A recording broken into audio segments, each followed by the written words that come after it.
Welcome to our channel. Para saudara-saudari terkasih pencinta Riak Sabda, kembali lagi kita berjumpa di Riak Sabda edisi hari Rabu tanggal 25 Oktober 2023. Para saudara-saudari yang terkasih, di dalam pengalaman beberapa umat, kita menemukan ketika orang diminta untuk memimpin doa, entah itu membuka suatu pertemuan, atau memimpin doa makan, atau memimpin doa-doa lainnya di muka umum, kecenderungan dari kita banyak yang saling menunjuk satu sama lain, tidak bersiap untuk memimpin doa, dan akhirnya yang memimpin doa adalah orang yang sudah sering berdoa di tempat umum.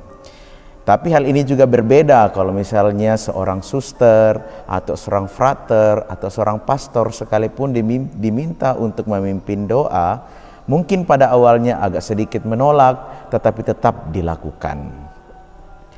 Pengalaman sederhana ini memperlihatkan pada kita pentingnya kesiapsediaan di dalam situasi apapun.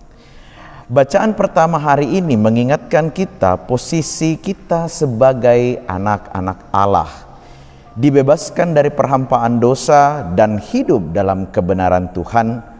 Kita memilih hidup baru di dalam Kristus Yesus. Hidup dalam Yesus berarti siap menderita, siap menjadi pelayan, dan siap diutus kemanapun, bahkan ke tempat yang tidak kita sukai sekalipun.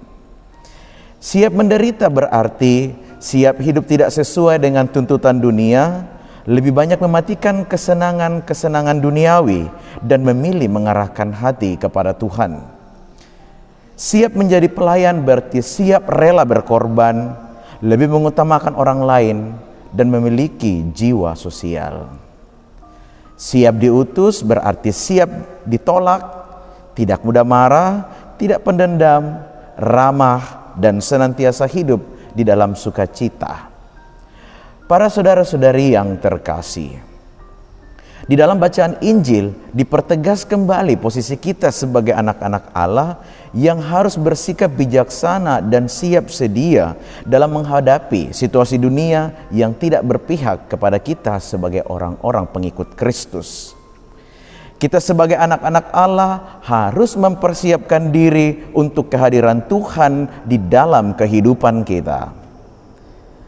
Berjaga-jaga bukan berarti hidup dalam ketakutan, tetapi tetap hidup dalam sukacita sambil tetap melaksanakan perbuatan kasih serta tetap melayani sesama dengan segala bakat dan talenta yang telah Tuhan berikan kepada kita. Bijaksana berarti kita bisa menimbang dan mempertimbangkan segala hal-hal secara matang, terutama dalam menggunakan segala fasilitas yang disediakan dunia untuk pertama-tama demi kemuliaan dan kebesaran nama Tuhan.